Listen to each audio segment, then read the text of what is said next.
Chers amis internautes, bonjour. Vous nous rejoignez, vous avez peut-être ou sans doute regardé déjà plusieurs vidéos sur cette chaîne consacrée à la cybersécurité et ces plateaux réalisés dans le cadre du Forum international de la sécurité qui se tient à Lille.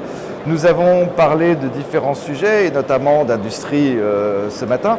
Et là, nous allons aborder la question des SOC, les Security Operations Center, si vous me corrigerez si je dis des bêtises, et des SIEM au cœur d'une cyberdéfense active. Et nous recevons pour cela Didier Gardet, qui est le directeur de la Business Unit Défense, Sécurité et ATM de la compagnie CS. Alors, il y a beaucoup de SOC, SIEM, CS. Alors, CS, on va déjà dire ce que ça veut dire, c'est le nom de la société, ça veut dire communication et système. Nous avons à ses côtés, enfin à ma droite plutôt, Thierry Flajolier, qui est directeur du développement de l'activité sécurité, et Thomas Girard, directeur du département conseil et SSI, défense, sécurité et ATM. Waouh, que de sigles! On va peut-être commencer pour permettre à ceux qui nous regardent de bien cibler et bien comprendre les enjeux du sujet. En deux mots, dire quel est votre métier. Je pense et après, préciser justement ces concepts et qu'est-ce qu'il y a derrière ces sigles. CS, on est une société française, 170 millions d'euros de chiffre d'affaires. On est coté en bourse, 1700 personnes, 90% d'ingénieurs. Donc une société très technique, très innovante. On consacre à peu près 9% de notre chiffre d'affaires en R&D. Donc on est très orienté innovation.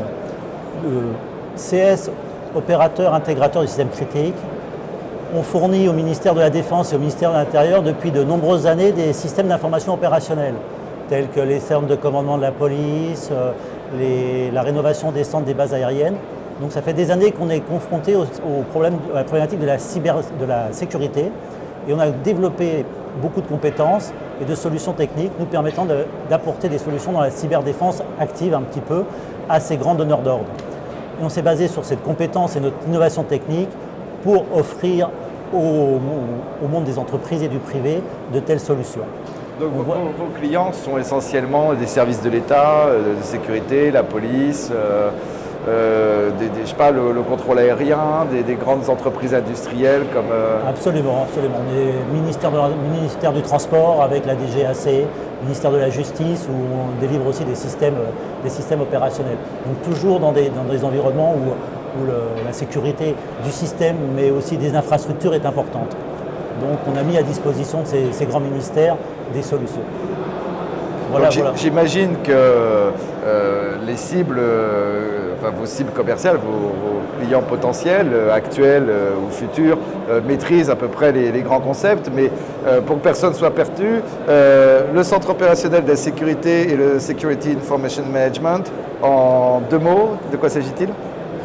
Oui, alors c'est vrai qu'on parle beaucoup depuis hier de tous ces aspects-là. On voit que le hacker, il a souvent un avantage parce qu'il sait aller vite, il sait réagir très rapidement. CS, comme on le disait, on a une vision très opérationnelle de la chose, et donc c'est vrai qu'on a fait le choix, si vous voulez, d'une approche globale de la sécurité. Donc le SOC, c'est justement ce qui incarne ce centre de supervision de la sécurité, et CS intègre des SOC très centrés clients de ce point de vue-là, c'est-à-dire qu'il prend vraiment en compte de façon managée ou non les besoins à la fois stratégiques de ses clients, voilà ce qu'on veut protéger, voilà nos problèmes métiers principaux, mais également de façon très opérationnelle, c'est-à-dire comment s'intégrer, le SOC étant une entité avec 10, 15, 20, 50 personnes, comment elle s'intègre dans les autres métiers du groupe, comment elle s'interface avec ces autres métiers, notamment la supervision du réseau, mais les RH, la finance, etc. Donc c'est une vision très opérationnelle, centrée client que l'on incarne. Et pour répondre un petit peu à votre question, le SIEM, donc c'est quoi? C'est une des briques technologiques principales de ce SOC. Le SOC étant un système d'information, le SIEM c'est une des briques principales de ce SOC, et effectivement CS est éditeur d'une solution maîtrisée qui s'appelle Prélude. On va y venir à la solution. Voilà. Dernier concept, pour qu'on soit tous sur la même longueur d'onde, vous nous parlez de cyberdéfense active. En quoi, quelle est l'originalité de votre offre par rapport à ça, ou quel est le concept que vous avancez derrière ? On a bien compris que la cyberdéfense ne devait pas rester figée, depuis 2 jours. Mais c'est toujours intéressant, derrière des termes que tout le monde semble comprendre, c'est toujours intéressant de préciser ce qu'on entend réellement. L'idée, c'est qu'on est dans une guerre économique, hein, c'est vraiment une guerre économique, mais de mouvement. Donc les choses doivent aller très vite et la cyberdéfense, la cybersécurité qui l'incarne, avec la lutte contre la cybercriminalité, eh bien, elle a 2 échelles de temps. Une échelle très court terme, il faut être très rapide, il faut savoir réagir rapidement. Et puis une échelle plus long terme de planification. Donc la cyberdéfense active, c'est ce qui incarne cette réactivité à court terme contre des attaques qui n'ont pas encore réussi, mais contre lesquelles on peut faire quelque chose de façon très proactive dans une dimension qui est proche du temps réel finalement. Alors, quelles sont les bonnes questions à se poser pour aborder ce problème de la bonne manière, enfin par la bonne porte, j'allais dire?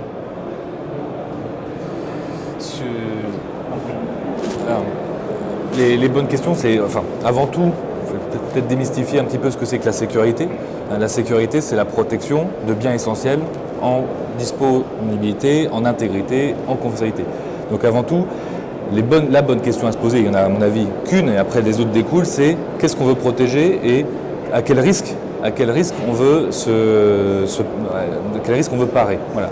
Et à partir de ça, en fait, tout découle, dont la mise en place de SOC et dont la mise en place de SIEM. Le SOC peut être une solution, un moyen technique, organisationnel, humain, pour gérer les risques derrière, effectivement. Donc c'est ça la vraie question initiale à se poser. Et à partir de là, quels sont les écueils que vous pouvez rencontrer, je pense notamment d'écueils organisationnels au sein des entreprises clientes pour la mise en place à la fois du dispositif et de process totalement optimisés? C'est plein d'écueils, mais ça, je vais dire, ça c'est notre métier en fait. C'est-à-dire que notre métier, c'est de livrer des systèmes clés en main, des systèmes critiques clés en main. Et pour livrer des systèmes clés en main, il y a des écueils, mais à tous les étages. Il y a des écueils organisationnels, ne serait-ce que pour mettre en place un SOC. On s'intègre dans une architecture existante, dans une organisation existante. Et donc à ce titre-là, il va falloir gérer la partie technique, mais aussi une je pensais à la partie humaine, organisation. Ah oui. Et c'est primordial pour un SOC, puisque le SOC va arroser et va s'interfacer avec toutes les parties d'une entreprise.